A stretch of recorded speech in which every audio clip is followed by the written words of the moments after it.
ঈদগাহ মাঠে কাপড় কিনে ঈদগাহ মাঠের কাজ করতাম। তো ওখান থেকে একটা কাজ করতে যায়, তো পাশে একটা বিয়ে হচ্ছে, বলছে যে গরিব বাসা, তো আমরা তো ওভাবে সাজাতে পারি না, তাহলে তুমি হচ্ছে একটু আমাদের গেটটা করে দাও। তো গেট করে দিয়ে আমাদের ওই টাইমে 500 টাকা মজুরি দিছিল।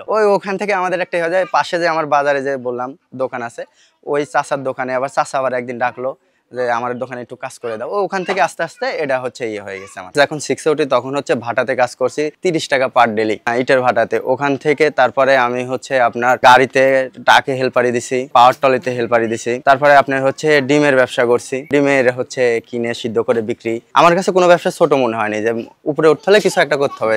আমার এক বন্ধু বললো যে এগুলা করা বাদ দিয়ে তুই যেহেতু কিছু ইভেন্ট বা ডেকোরেটর বিষয় একটু ভালো বুঝিস বা সবকিছু বিষয় জ্ঞান দিস আমাদের, তাহলে তুই এটা করতে পারিস। তো আমার আরেক বন্ধু আবার বলে তোমার বাসায় তো গরু টরু পালন করে চাচারা, তাহলে তুমি গরুর খামার দিতে পারো। আমি তখন হচ্ছে ভাবলাম যে কোনটা করা যায় আগে। তো এখন বাসায় যে বললাম, বাসা থেকে মদ দেয় না, আর মদ না দেওয়ার কারণে আমি অলরেডি 2 দিন না খাইছিলাম। পরে আমার মা হচ্ছে একটা গরু ছিল, ওটা আমাকে দিছিল, যে শখ ছিল একটা গাড়ি কিনবো, মোটরসাইকেল। তো ওই উপলক্ষে যে পাইলে তুই মোটরসাইকেলটা কিন।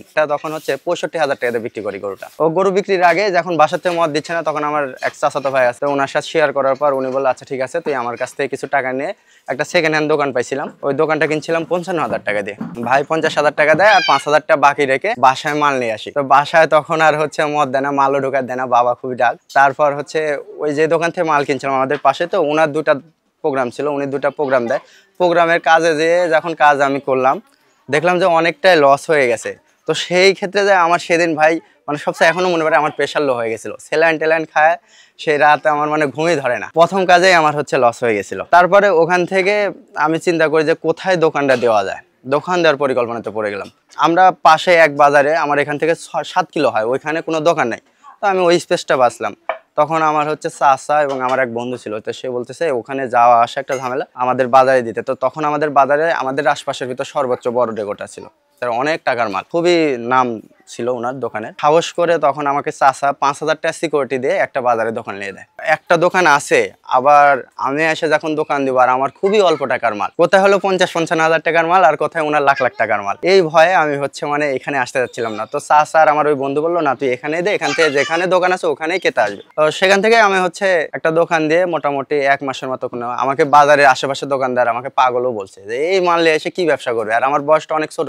এই আস্তে আস্তে ছোটখাটো ভাড়া মারতে মারতে আমার লাইফে মনে পড়ে আমি একটা হিন্দুদের হরিবাসর পাইছিলাম, আমাকে ডাকছিল। ওখানে ছোট একটা 3,000 টাকার প্রোগ্রাম করছিলাম, তখন ডাকছিল। ওইখানে যাওয়ার পরে আমি হচ্ছে যখন যাই, তখন আমাকে ওইখানকার বড় বড় মানুষ আমাকে আমার বয়সে সালপাল নিয়ে গেছিল, বলতেছে না তোমাদের দ্বারা হবে না, তোমাদের বড় কেউ থাকলে নিয়ে আসো। তাই আমি বললাম আমি মহাজন, আমার তো বড় কেউ নাই। তখন উনি বলে না তাহলে তোমাকে কাজ দিতে পারি, কিন্তু তোমার লিখিত দিতে হবে। তখন ওনারা একটা 50 টাকা দামের স্ট্যাম্প নিয়ে লিখিত উল্লেখ করে আমার 3টা সাক্ষী নিয়ে তারপরে আমাকে কাজ দিছিল। কাজটা ছিল 40,000 টাকার, আমার জীবনে ফার্স্ট সর্বোচ্চ বড় কাজ। তখন ওই কাজটা ভাই আসলে তার মধ্যে ঝড়ও অনেক, ঝড়ের ভিতরেও যেভাবে হোক আমরা অল টাইম ওখানে অ্যাক্টিভ থেকে 24 ঘন্টা ওখানে থাকি, অ্যাক্টিভ থেকে ওখানেই আমি ঘুম পাতাম। একটা বাসা থেকে কম্বল নিয়ে যায়, ওখানে ঘুম পারি।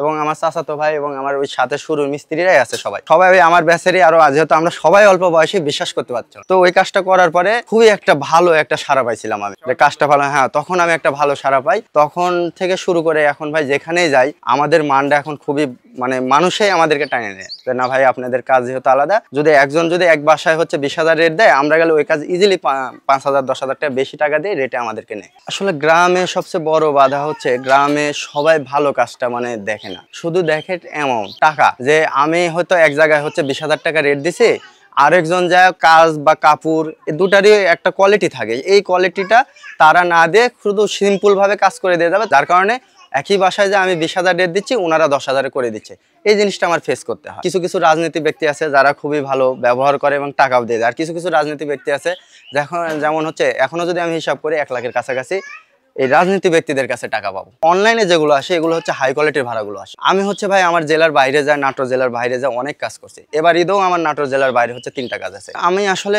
অনলাইনে বেশি সাড়া পাইছি। যখন আমি ফেসবুক বা হচ্ছে ইউটিউবে ছাড়ার চেষ্টা করলাম, তখন দেখলাম ওখানে আস্তে আস্তে আমার মানে আমি যে একটা বাজারে ব্যবসা করছি এটা আমার আশেপাশের লোক জানবে। আর যখন আমি অনলাইনে দিব, তখন কিন্তু অনলাইনে যারা অ্যাক্টিভ আছে সবাই দেখতে পাবে। আর অনলাইনটা যারা চালায় আসলে ইয়াং জেনারেশনের মাধ্যমে এই প্রোগ্রামগুলো এখন হয়।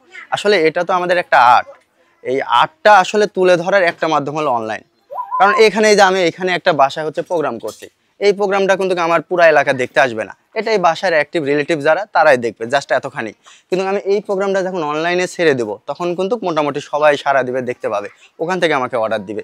তো এই অর্ডারের আশায় আমরা অনলাইনে বেশিরভাগ চেষ্টা করি আর কি। ফ্যামিলি এখন ব্যবসাতে হেল্প করে, ফ্যামিলি ব্যবসা বিষয়ে আর কোনো অভিযোগ নাই, বা যে চাকরি করতে হবে এরকমও কিছু নয়।